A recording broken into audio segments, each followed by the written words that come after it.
Сегодня еще несколько моментов хочу сказать о Духе Святом. Вы знаете, это была мечта Бога. Адам и Ева отвернулись от Бога, и земля развратилась. Но Господь пришел и сказал: не вечно Духу моему быть пренебрегаемыми людьми. Не вечно Духом Святым будут пренебрегать, потому что Господь есть Дух. Давайте скажем еще раз: Господь есть Дух. Господь есть Дух.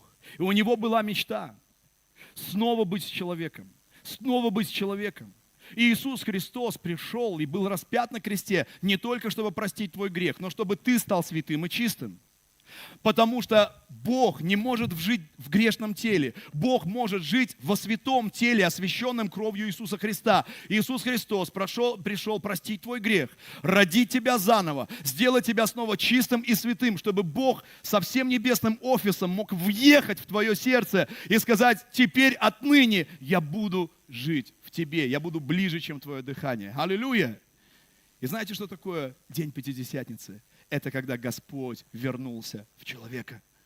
Когда Иисус был распят, завеса в храме разорвалась надвое. Это была огромная завеса толщиной, я не знаю, там, да, кто-то смотрел, там, говорит, на лошадях ее можно было не порвать вот так. Она была такая толстая. Но когда Иисус Христос был на кресте, в этом святом святых, где обитал Бог, и было максимальное Его присутствие, вдруг в один момент завеса разорвалась надвое, и Дух Святой вырвался, чтобы жить в каждом сердце, жить в твоем и моем сердце. Давайте Богу воздадим славу сегодня. Аллилуйя! И сегодня Он живет в нас.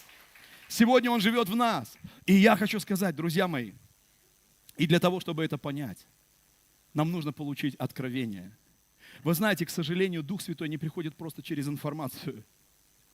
Мы слышим много проповедей, мы слышим много всякого контента, мы постоянно это видим, да. Это знаете, как вот кто смотрит, видели ролики «Как стать миллионером» в Ютубе где-нибудь, да, или «Как быстро разбогатеть». Вот кто-то разбогател через эти ролики? А? Да. Я еще ни одного такого не встретил, да. Я еще ни одного такого не встретил. Но послушайте, Дух Святой – это Дух премудрости и откровения. Скажи: Дух премудрости и откровение. И написано, что без откровения мы не можем вообще ничего. И написано, что все творение, оно мучается, ожидая откровения сынов Божьих. Потому что, к сожалению, бывает так, мы переживаем славу Божью, благодать Божью в тот момент, когда мы покаялись, когда мы пришли в церковь. Но, как я вчера и говорил, мы столько лет жили в такой, знаете, как в тюрьме, мы жили внизу.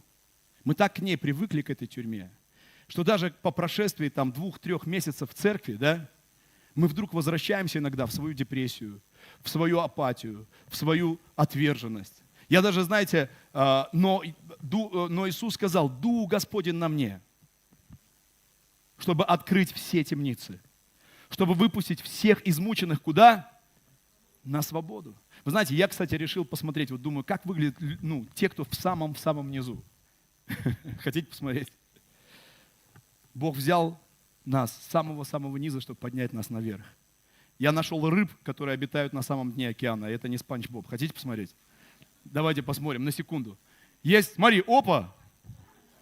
Смотри, это рыба-капля, она живет на самом дне океана. Обрати, тебе видно? Из-за кафедры видно? Смотри, какая рыба, да? Вот мне кажется, такие лица, да, мы в автобусах иногда встречаем утром, да? Точно, вот кто-то на работу едет с таким лицом, да, вот с таким прибитым грустным лицом, да? Давай еще рыбу-каплю посмотрим. Есть у нас? Второе фото. Давай посмотрим. Раз. Кто-то видит? Слушайте, мне кажется, это когда ты неделю молился неправильными молитвами, да? Религиозными такими, да? А знаете, есть еще одна рыба. Это рыба-телескоп. Есть у нас такая рыба? Давайте посмотрим. Опа! И она тоже на самом дне живет. На самом дне. Смотри, у нее глаза, как будто она на все, каналы в Телеграме новостные подписаны. Заметила? Она просто на выкате, знаете. Зубы такие, знаете, типа, ненавижу, да? Смотрите, из ушей лапша торчит, видите? Дьявол лапшу всякую вешает людям, да, они ходят злющие, с выпученными глазами. Знаете, но я вам хочу сказать, Иисус спустился вниз, чтобы поднять нас на высоту. Скажи: высота. Написано: Дух Святой воскресит вас, Он поднимет вас на высоту, Он поднимет вас, чтобы вы на земле жили как небесные люди высоты. Аллилуйя! Давайте Богу дадим славу. Образ высоты тоже есть в Библии. Это следующий у нас, кто идет? Олень. Олень это не тот, да, кто паркуется на 3 места парковочных, да. Это еще есть такое животное, олень. Говорит, ты делаешь ноги мои, как олени, на высоты поставляешь меня. Аминь. Это прообраз орла, это прообраз, да, такой высоты Божьей. И вы знаете, я верю, что один из моментов, когда Дух Святой сошел на человека, он пришел воскресить его, поднять его на высоту, чтобы он вернулся в любовь Отца. Потому что написано, что любовь Отца Духом Святым излилась в сердца наши. Без этой любви весь мир жил как сирота. Такой, знаете, дух безотцовщины, дух сиротства. Люди, которые не знают любви Божьей, не знают любви человеческой. Даже родителям трудно нас было любить. Мой папа сказал, что он меня любит, когда ему было лет 76, наверное, только. Я никогда не слышал таких слов в своей жизни. Я люблю тебя, сынок, ты у меня самый лучший. У тебя все получится. Мой папа обычно говорил, что у меня руки растут из одного места. И я прекрасно знал эту анатомию. Откуда мои руки растут? У меня все ломалось в руках постоянно. Это было как проклятие какое-то, знаете. Слава Богу, что мой папа однажды пришел к Господу, он принял Иисуса Христа. Но мы, послушайте, недополучившие любви. Мы живем как сироты. Знаете, французы, они нашли такой синдром у медведей. Знаете, как этот синдром называется? Недолизанный медведь. Они увидели, что медвежата, которые не получили любви в своем детстве, они ведут себя инфантильно, даже когда вырастают. Они бросаются на людей, бросаются на других медведей. То есть, говоря по-нашему, обидчивые, вспыльчивые, раздражительные, депрессивные. Это те медвежата, которые отбились как-то от матери, остались одни, знаете, росли вот в диких там каких-нибудь там, не знаю, джунглях, лесах. И вот, знаете, я вот поискал по интернету, думаю, надо найти какого-то недолизанного медведя. И, знаете, нашел. Хотите, покажу вам? Давайте посмотрим. Опа! Заметили такая, знаете, в глазах тоска, в зубах доска, да? Один художник даже нарисовал недолизанного медведя. Давайте посмотрим. Опа! Вот такой братишка пришел в церковь. Грустный, недолизанный, недополучил любви. Вот я, кстати, тоже примерно таким же пришел, да, в церковь. А давайте посмотрим. Сейчас следующие 2 медведя, один долизанный, другой недолизанный. Давайте посмотрим. Опа! Смотри, этот впереди долизанный такой. Аллилуйя! Дух Святой во мне! Я принял любовь Отца! Да, благодать на благодать! А сзади, смотри, такой, что улыбишься? Знаете, как у нас иногда, когда кто-то слишком много улыбается, да, есть такая фраза у нас, да? Че улыбишься? Да, еще за это можно и схлопотать, знаешь, если улыбнулся не в правильном месте и не тому человеку, да. Я еще нашел фотографию перелизанного медведя, да, который прям сильно принял любовь Отца. Хотите посмотреть? Давайте посмотрим. Опа! Он такой же, I like to move it, да. Слава Богу. Аллилуйя! Давайте Иисусу дадим славу. И вы знаете, когда Дух Святой сошел на Иисуса, мы даже, кстати, не знаем Иисуса до того момента, пока Дух Святой на Него не сошел. То есть мы не знаем Его служения. Мы знаем, что Он был там у Отца, работал, был хороший работник. Кто-то говорит плотник. Но когда Дух Святой сошел на Него, первое, что Иисус услышал, это вот Сын мой возлюбленный, в котором мое. Слушайте, как здорово было бы сказать эту фразу, когда Иисус уже все совершил на кресте. Кто понимает? Мы иногда думаем, знаете, что Бог нас любит по нашим делам. Вот когда мы что-то делаем, Он говорит, ты сын мой возлюбленный. А когда ты ничего не делаешь, Он говорит, фу, лентяй вонючий. Ну, там что-то в этом духе. И логично было бы, если бы Иисус висел на кресте, и тогда Отец говорит, ну вот теперь-то я вижу, ты сын мой возлюбленный, в котором мое благоволение. Все, ты правильно сделал, сынок. Но мы видим, что как только Дух Святой сошел на Иисуса, сразу же, еще до всех свершений, до всех дел, Господь говорит ему эту фразу, ты сын мой возлюбленный, в котором мое благоволение. Аллилуйя!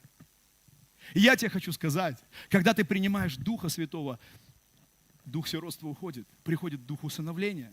И знаешь, что Дух усыновления, которым мы взываем Ава, Отче, Папа, что Он говорит в твою жизнь? Знаешь, что Он тебе говорит? Ты моя доченька возлюбленная. Аминь. Ты моя доченька возлюбленная. Ты мой сын возлюбленный. И мы начинаем служить уже не для того, чтобы как-то оправдаться перед Богом.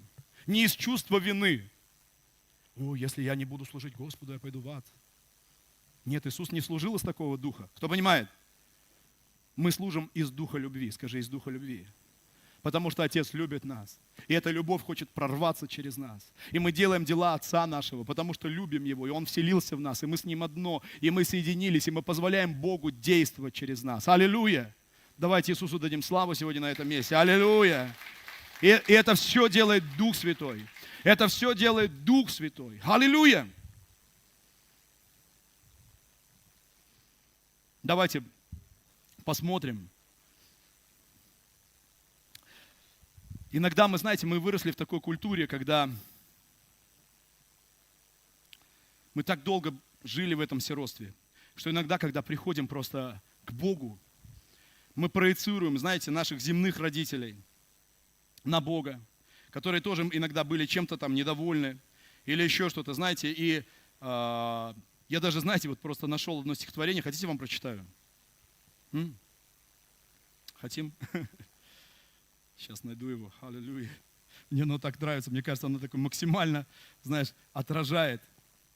И у нас такой, знаете, еще менталитет. Мы просто, знаете, я очень люблю Россию. Я вообще русский, люблю Россию. Но, знаете, Достоевский очень хорошо сказал про наш народ. Он говорит, в России, говорит, страданиями народ, говорит, наш как бы наслаждается. То есть у нас есть такой культ страдания. Почему? Потому что было много плохого. Да, были войны, были прочие вещи, много было страданий. Я рад, что русский человек всегда может хорошо сострадать, мы можем плакать с плачущими, мы научились это делать. Мы действительно хорошо плачем с плачущими, мы разделяем это. Но иногда страдание, знаете, оно настолько сильно в нашей голове, что даже приходя к Богу, мы с трудом можем Ему улыбнуться. Кто понимает? Потому что в нашей голове тоже какой-то такой, знаете, Бог, который как бы не совсем доволен. Вот один поэт, знаете, написал даже стих про это. Вот такой стих. Прочитать вам? В степи, покрытой пылью бренной, сидел и плакал человек. А мимо шел Творец вселенной, остановившись, он изрек: я друг униженных и бедных, я всех убогих берегу. Я знаю много слов заветных, я есть твой Бог, я все могу. Меня печалит вид твой грустный, какой бедою ты с ним? И человек сказал: я русский. И Бог заплакал вместе с ним.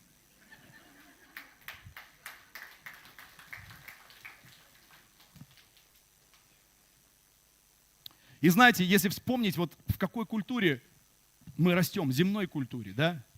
Помните, какие пословицы, да? Если много смеешься, много плакать будешь. Смех без причины, признак кого? Дурачины, конечно. О, кто-то говорит, это точно. А наш пастор говорит, смех без причины, признак христианина, кстати. Он переделал. Да? Говорит, не были богатыми, нечего и начинать. Много хочешь, мало получишь. Представляете, вот в такой культуре. И знаете, я когда пришел к Иисусу, я такой был радостный. Меня Бог прям, знаете, вот зацеловал. Прям поцеловал, как блудного сына. Я переживал такую любовь, когда, знаете, вот благодать Божия пришла в мою жизнь. Это была такая любовь. Но в какой-то момент сатана меня развел. Вот у кого так было? Я молился какими-то радостными молитвами, я молился какими-то победоносными молитвами, и вдруг однажды захожу в свою тайную комнату, начинаю молиться, и вдруг у меня это грустное лицо. Подайте Христа ради, червончик золотой. Вот это, знаете, грустное лицо, депрессивное лицо.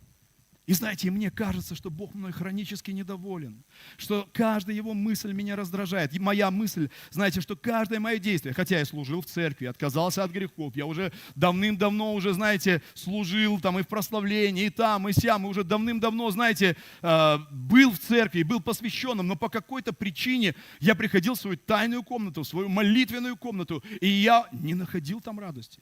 Я не видел там Евангелия, радостной вести. Я видел там какую-то весть такую. Бог тобой недоволен. У кого такое было? Бог тобой недоволен. И знаете, я честно скажу, я аж в депрессняк начал впадать. И знаете, какие мои молитвы? Они вот из каких-то победоносных молитв, они превратились в такие: Господи, прости меня. Господи, прости. 40 минут. Господи, прости меня за то. Прости. Да, честно говоря, я вот так сейчас вспоминаю свою жизнь, там особо-то и прощения не за что было. Ну хорошо жили-то, слава Богу. Но почему-то вот это, знаешь, Господи, прости, Господи, прости, Господи, прости. Я уже до паранойи начал доходить. Я приходил в молитву в хорошем настроении, а уходил из молитвы в плохом настроении. Думаю, вот хорошее настроение было, сейчас Бог мне опять его испортит, что ли? Думаю, сейчас зайду в молитву, опять депрессняк словлю. И вот у меня, знаете, вот такая мысль. Я думаю, я вообще тому Богу молюсь. Вот просто такая, знаете, мысль. Думаю, так, я вот читаю в Евангелии, которое называется «Радостная весть». Скажи, радостная весть. Вот она называется не грустная весть, радостная весть. Вот я думаю, я смотрю, там в Библии написано, что никто так не благ, как Бог. То есть нету более доброго, чем Отец. Аминь. Нету более доброго. Написано про Иисуса. Помазан елеем радости больше соучастников. То есть нет более радостного, чем Иисус. Он даже был друг мытарей и грешников. Представляете? И апостолов своих назвал друзьями. И вот я думаю, а почему я в своей молитве захожу и чувствую себя плохо?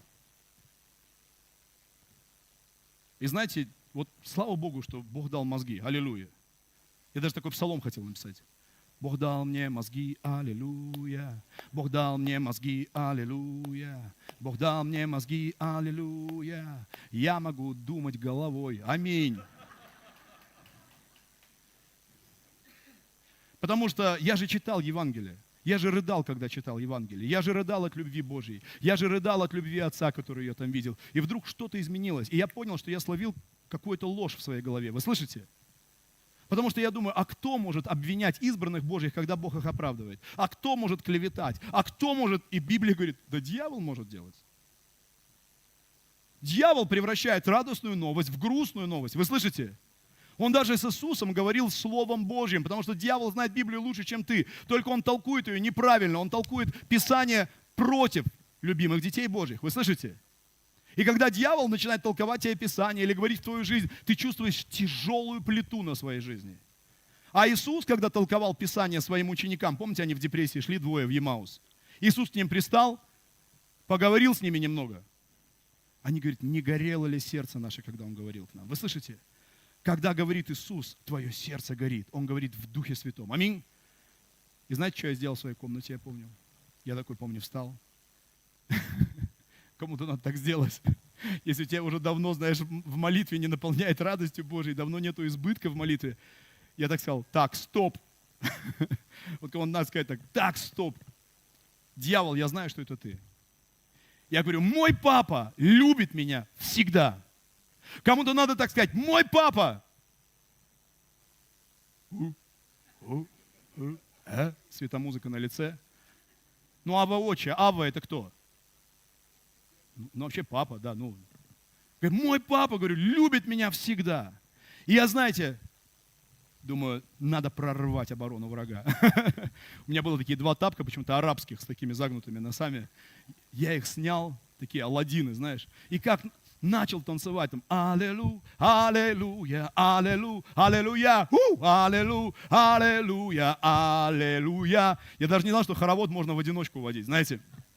Верх свободы, хороводы. Короче, я так разошелся в этой комнате, мне стало так радостно, так хорошо. Я просто начал прославлять Бога в радости посреди дома своего. Аминь.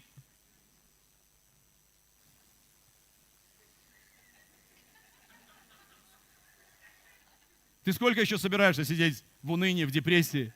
Сколько? 5 лет, 10? Или сегодня все закончится? Ты хочешь, чтобы сегодня все закончилось? Аминь? Один раз же живем на этой земле. Ну неужели не пожить со счастливым лицом, а? Кто-то говорит, а что, можно каждый день радоваться? А я спрашиваю, а что, можно каждый день унывать? Представляешь, мы же научились каждый день жить в депрессняке.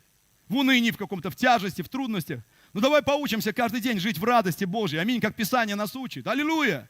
Давайте Иисусу дадим славу.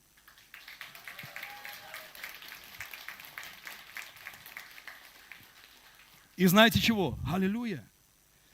Тайная комната стала местом радости. Потому что когда дьявол, он хочет тебя отсоединить от Бога, первое, что он делает, чтобы твоя молитва Богу стала скучной, серой и неинтересной. Чтобы ты сам сказал, а что толку-то молиться? Все равно ничего не происходит. Ну, естественно, ничего не происходит, если у тебя лицо депрессивное, исповедание депрессивное. Потому что Бог живет там, где вера, а там, где вера, там всегда радость. Аллилуйя. Аминь. Там покой, там радость, там утешение от Бога. И знаешь, и там, в своей тайной комнате, я начал получать вот эти песни, которые мы поем. Благо, благо, благодать. Мой отец решил мне дать. Я написал, я даже ее не писал.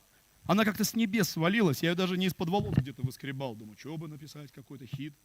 Нет, знаете, как было? Было серое небо, свинцовые тучи над Питером. Ну, это естественное состояние для нашего города. И знаете, у меня был выходной. С одной стороны стоял диван, с другой стояла гитара. Но я знал, что диван убил много хороших людей, да? Говорит, мой муж опять со своим четвероногим другом. Говорит, собака? Нет, говорит, с диваном, да? Вот, а с другой стояла гитара. И я думаю, нет, возьму-ка я гитару, прославлю-ка я Господа. Знаете, и как начал, прославлять. Ой-ой-ой-ой-ой. И, на меня эта песня свалилась. Благо, благо, благодать. Мой отец решил мне дать. А еще одна песня, которую мы пели сегодня. Эй, давай, разгоним облака. Почему разгоним облака? Потому что серые облака были над Питером. Я говорю, эй, давай, Господа прославим, в Духе Святом, и потечет с небес река. И я когда эти две песни, они родились буквально минут за 10, может, за 15. И они когда свалились на меня, знаете, я увидел, что, помните, раньше, когда были парады, вот такие две ракеты летели, разгоняли вот серые облака. Ну, раньше так делали, я не знаю, может, сейчас какие-то другие методы. Но я увидел, знаете, что вот эта хвала наша, вот это прославление в Духе Святом, оно, знаете, оно как эти ракеты, они летят, вот эти песни наши, они разгоняют всю серость над нашей жизнью. Аминь. Когда мы просто начинаем прославлять Господа, начинаем прославлять Его. Аллилуйя! Слава Богу! Поэтому в своей комнате молитвенной, послушай, если там тебе уже грустно, ты уже молишься какими-то отчаянными, все время депрессивными молитвами, может, там уже черти домашку у тебя проводят дома, знаешь? Потому что реально есть такие молитвы, которые люди прям с чертями. Вот, знаешь, мне кажется, они так, ой, Господи, как все плохо. И черти такие, еще хуже. Господи, я никому не нужен. Да. Ты всем не нужен, да. Боже, я такой плохой. Ты еще хуже, чем ты о себе думаешь, да. И вот знаешь, я вот даже уверен, что в некоторых комнатах какие-то вот черти сидят, знаете, которых надо выгнать. Аминь. И я вам точно говорю. Но когда хвала происходит, знаете, что вот черти не выносят? Написано, они ходят по безводным местам, то есть по сухим местам. Вот если в твоей жизни сушняк, люди говорят, у меня пустыня. Я прохожу пустыню. Знаешь, что такое элементарное объяснение пустыни? Отсутствие воды. Понимаете? То есть некоторые христиане говорят, я прохожу пустыню. Я просто знаю, да ты Духом Святым давно не исполнялся. Вы слышите? Ты просто Духом Святым давно не исполнялся. Потому что если бы ты исполнился Духом Святым, то черти не могут вообще находиться в атмосфере Духа Святого. Они разбегаются. Вы слышите, и человек был создан для присутствия, для Духа Святого, для того, чтобы жить в атмосфере Царства Божьего. Мы для этой атмосферы созданы. Мы в этой атмосфере как рыба в воде. Аллилуйя! Но если нас вытащить из воды и кинуть на сушняк какой-то, на песок, вот туда, в рациональное, в материальное, выкинуть нас. Знаете, что христиане начинают делать? Это как рыбу вытащить из воды, кинуть на песок. Она начинает задыхаться. О, депрессия, о, отверженность, о, плохо, о, трудно. А Бог говорит, иди сюда, моя рыбка, давай я тебе в реку Святого Духа, плыви. Аллилуйя.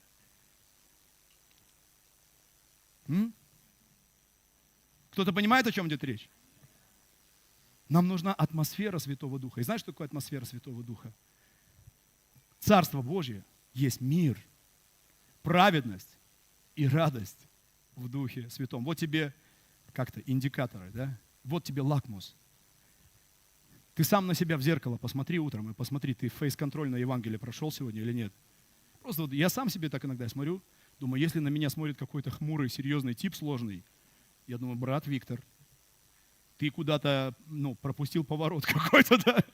Ты куда-то не туда повернул сейчас, ты куда-то не туда зарулил, твои мысли куда-то не в ту сторону заехали, да? И надо возвращаться в радостную весть. Аминь.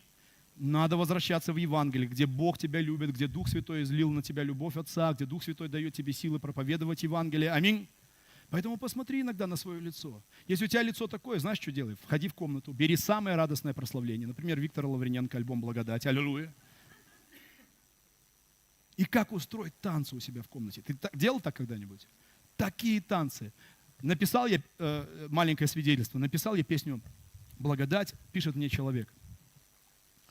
У меня, говорит, парализовало конечности. Я, говорит, лежал парализованный на кровати.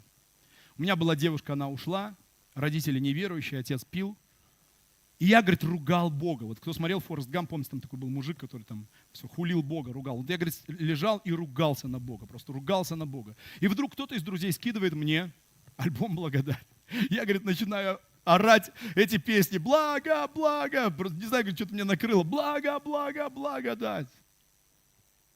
И чувствую, слава пришла. Слышите, слава пришла, вода пришла, благодать пришла. И чувствую в сердце такой голос. Вскакивай с кровати.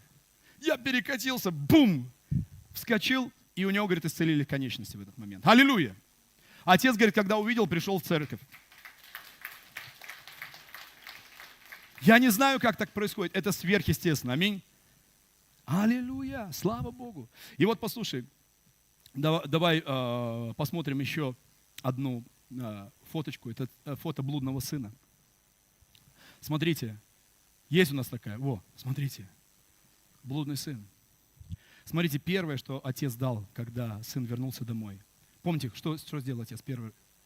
Что сделал? Поцеловал. Да, побежал навстречу, а потом что? Поцеловал. Скажи, поцеловал. А вы знаете, что когда Дух Святой сходит на тебя, это все равно, что Отец тебя целует. Богословы говорят, что Отец во Христе Иисусе поцеловал землю. А вы знаете, что слово «поцелуй» от слова «исцеление». Скажи, исцеление. Исцеленный.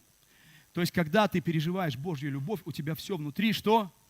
Исцеляется. У тебя в этот момент все исцеляется внутри. Человек счастлив внутри. Ты счастливый ходишь. Вот церковь – это невеста, да, то есть это вот, ну вот, мужья, хочу вам сказать, вот попробуйте жену не целовать месяц. Или 2 месяца, вот попробуйте не целовать жену. Знаете, что у жены тогда начинает вырабатываться? Такой гормон называется кортизол. А кортизол, он очень зол. Вот кортизол очень зол, вы слышите?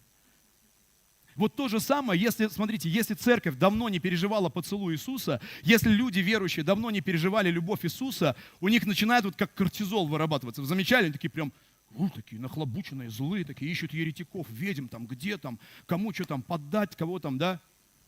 Заметили, да? Обижаются такие, знаете, ходят серьезные. Почему? Потому что поцелуй Иисуса давно не переживали. Любовь Божию давно не переживали. У меня друг был и есть. Он все проповедовал, знаете, вот историю 20-летней давности, как его Господь наполнил. У нас у всех такая история есть. Он в очередной раз, когда проповедовал, к нему Дух Святой пришел. Он говорит, а ты что думаешь, я так тебя не могу сегодня наполнить? Он говорит, а что, можно? Вот так же, как 20 лет назад? Он говорит, конечно, можно. Он говорит, я зашел в свой отель. Я был в другом городе. Я вот так просто встал и сказал, Дух Святой, наполни меня, пожалуйста, как 20 лет назад. Я, говорит, не знаю, что произошло. Он говорит, просто сошла такая слава Божья. Я, говорит, несколько часов лежал на полу и просто рыдал от любви Отца, от любви Божьей. Сегодня, говорит, когда я приезжаю в другой город, я даже не прошу достопримечательности показать. Я, говорит, везите меня в отель. Везите меня в отель. Я хочу переживать любовь Божью. Я хочу переживать любовь Отца. Вы знаете, что сегодня сердце Отца открыто для нас. Аминь.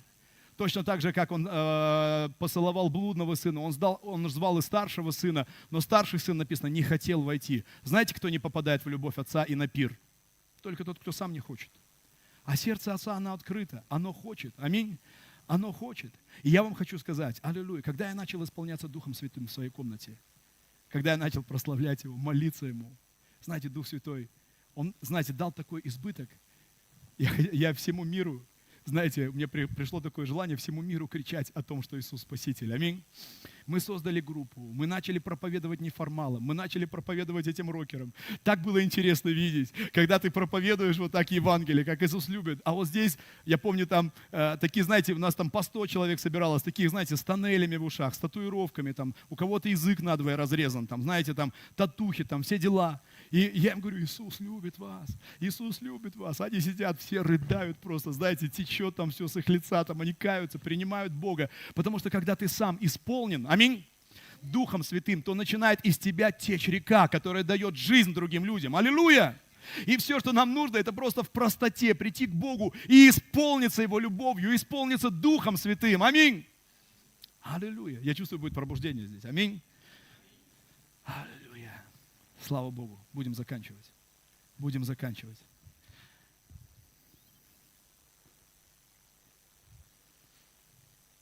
У меня был такой период, я скажу о нем. Я играл роль в церкви. Я, знаете, приходил в церковь и научился, знаете, я научился изображать молитву. У кого такое было?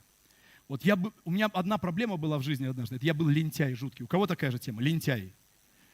Ну вот просто лентяй, да, вот, ну по жизни лентяй. Вот я такой лентяй, вы не представляете, я жутко ленивый был человек. И я помню, был такой период в моей жизни, когда мне все в церкви говорили: Вить, тебе надо молиться, тебе надо слово почитать, тебе надо как-то вот эти отношения как-то построить с Богом. И я такой: надо. Но знаете, приходил домой, Библию открывал и сразу засыпал. Кто использовал Библию как снотворное, да? Идеально вообще, только открываешь, сразу захрапел, улетел. Я помню, было там полгода, я, наверное, помолился, может, несколько минут буквально. И меня просто выкинуло, знаете, из церкви. Я там даже отступил на некоторое время из-за сушняка внутреннего. Но я когда вернулся в церковь, знаете, что я прямо услышал в своем духе? Если ты сейчас, послушайте, это очень важно. Говорит, если ты сейчас не войдешь в свою тайную комнату и не начнешь искать Бога, не начнешь исполняться Духом Святым, тебя снова унесет куда-нибудь. Тебя унесет в грех, унесет в какой-нибудь там компромисс или еще что-то. И знаете что? Я не знаю, я прочитал еще утро, помните, такая была, книгу такую «Доброе утро, Дух Святой», да?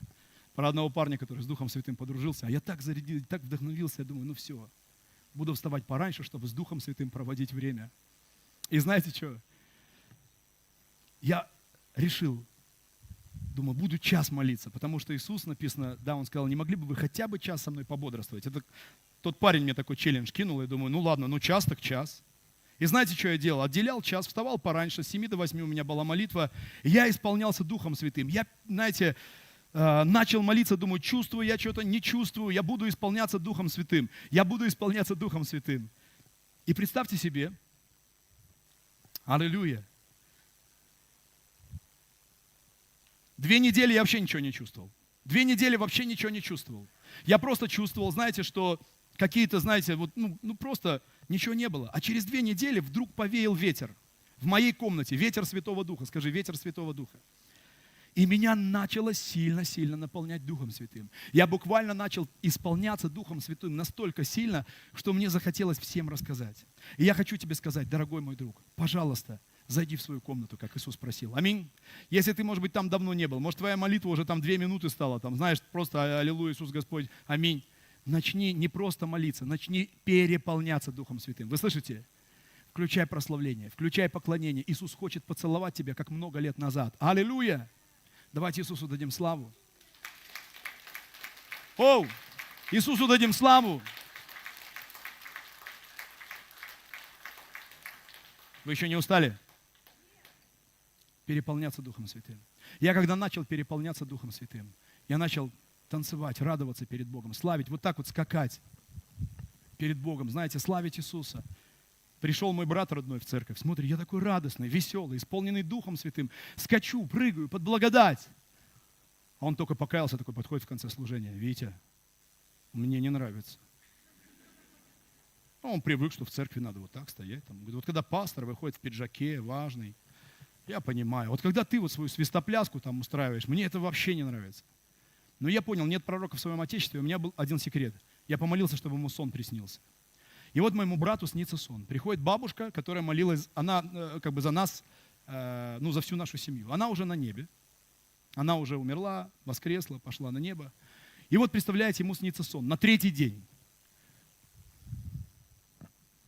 К нему приходит бабушка во сне и говорит: Коля, я с неба отпросилась, чтобы с тобой поговорить. Он говорит: а что, небо существует? Говорит: конечно, существует. И небо существует, и ад существует. И начинает ему рассказывать, как выглядят небеса, что там река жизни течет, там сады. Все прям по Писанию начинает. Говорит, с апостолами, как с друзьями разговариваем. Говорит, с апостолами вообще в простоте. И он говорит, я, говорит, вообще, говорит, на небе, говорит, я в другом теле нахожусь. И, говорит, превращается в молоденькую девочку. Говорит, я никогда не видел такую бабушку. И я, говорит, фотку, когда нашел, ее там какую-то черно-белую старую, это была она только в молодости. Я так ободрился, думаю, слава Богу, у нас на небе будут новые тела, аллилуйя. Думаю, у меня хоть пресс появится, какие-то бицухи будут там, знаешь, какие-то там, не знаю, может как-то все по-другому. И мой брат спрашивает: бабушка, а чем вы там на небе-то занимаетесь? Она говорит: а мы, представляешь, Коленька, Говорит, представляешь, мы на небе, говорит, постоянно веселимся, мы радуемся, празднуем победу Христа. И добавляет такую фразу, а мы делаем то же самое, что Витя в церкви делает. Тут уже для меня было ободрение. Я думаю, я вообще не понял, для кого этот сон. Думаю, для меня, для брата. Я так ободрился. Думаю, вау, на небе тоже танцуют. Аллилуйя, прославляют.